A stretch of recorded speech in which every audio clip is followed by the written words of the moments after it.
In this video, we're going to show the effects of playing the same chord progression but across a number of different modes, such as Mixolydian, Phrygian, Locrian.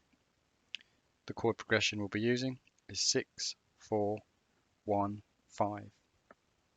Here's how that chord progression sounds in C major.